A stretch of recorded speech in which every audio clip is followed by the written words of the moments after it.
Ang gusto ko sanang mangyari magsama-sama na lang tayo sa iisang bahay.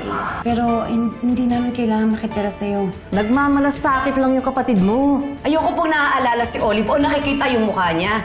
Okay. Paano niyo babayaran yung bills dito sa ospital? Maiintindihan ko kung hindi niyo tatanggapin yung tulong ko. Welcome to our new home!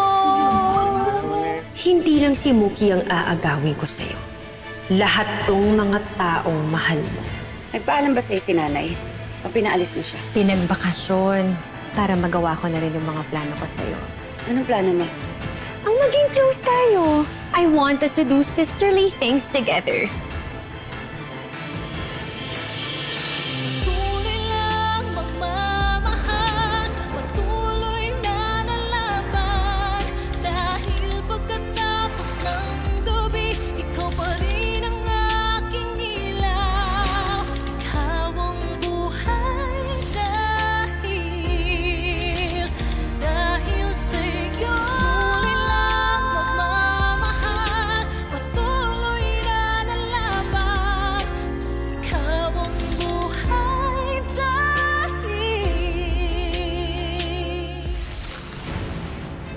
Anong plano mo? Ang maging close tayo. I want us to do sisterly things together. Yung mga bagay na hindi ko nagawa kay Ate Olive. I lost a sister who didn't like me. But I gained another one na feeling ko makakasundo ko. So please, give me a chance, Emma. At least try to get to know me. Please?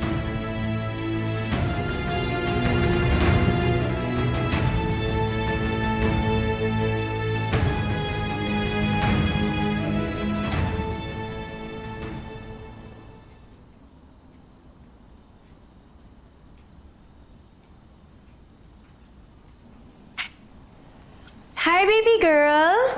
Hi po, tita. Ano yan? Para kay Nanay Emma? Opo. I heard from Nanay na bawal na raw banggitin si Ate Olive. Kakasad naman, parang ine-erase na siya. Hindi naman po sa ganun, Tita Jade. Iniiwasan lang po talaga namin banggitin siya para hindi na po namin maalala yung mga masasamang bagay na ginawa niya. But she was a part of your life, Mookie. She may not be a perfect mother, but she did everything for you. Si Nanay Emma ba? Is she a super nanay? Is she better than Ate Olive? Kinontrol po kasi ako ni Mommy Olive eh. Pero alam niyo po si Nanay, binibigyan niya po ako ng freedom para mamili kung anong buhay yung gusto ko. Actually nga po, super supportive po siya sa pag-aaral ko sa regular school eh. Ngayon po, nag-i-inquire na po siya. Kaya opo, she's way better than Mommy. No! Tita? Ang init! Napaso ako! At may burn ointment po ba kayo sa kwarto niyo, Tita? Yes, nandun sa may banyo. Oo, sige po, kukunin ko lang po. Awit lang po.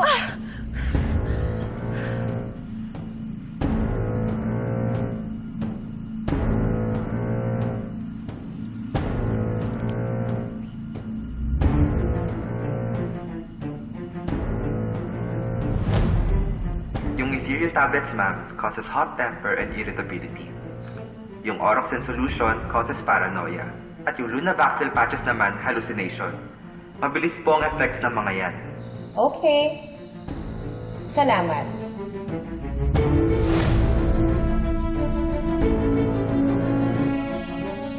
Tama yan, Olive. Don't be in such a hurry. Dahan-dahan mong paliwid si Emma.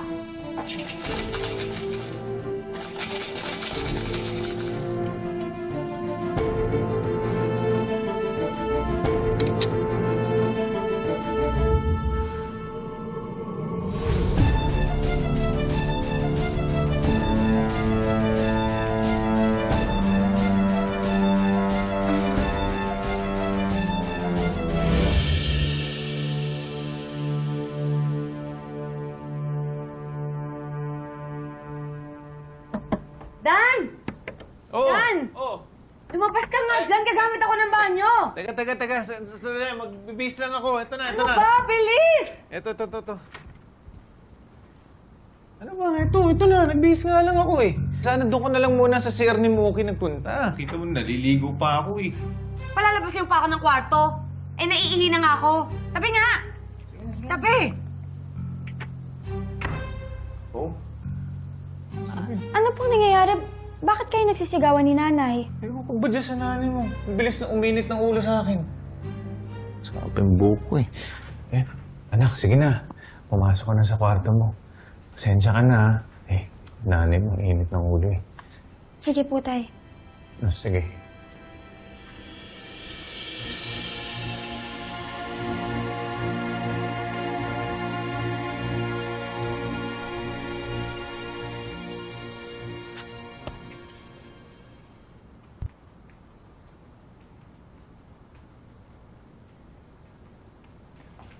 Hi, Nay! Umupo ka na. Kain na.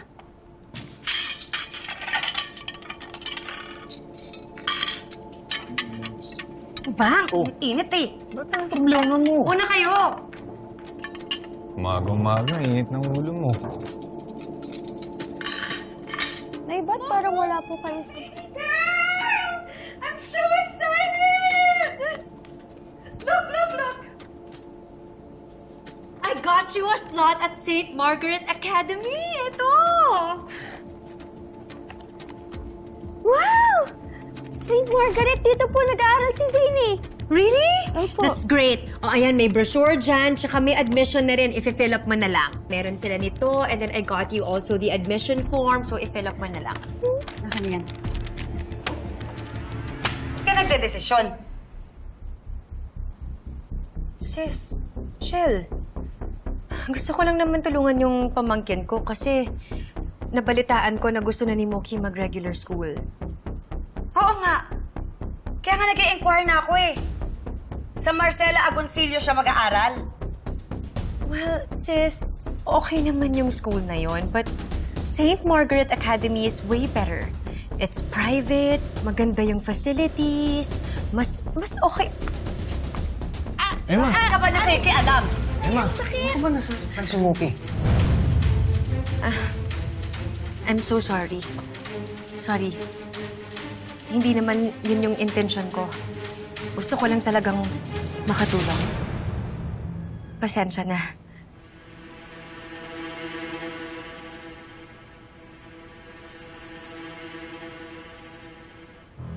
Emma, ano ka ba? Lahat na lang ba susungitan mo? Pakailamero siya eh. Gusto lang naman tumulong ng tao sa anak natin eh. May eskwelahan na si Mookie. Tapos,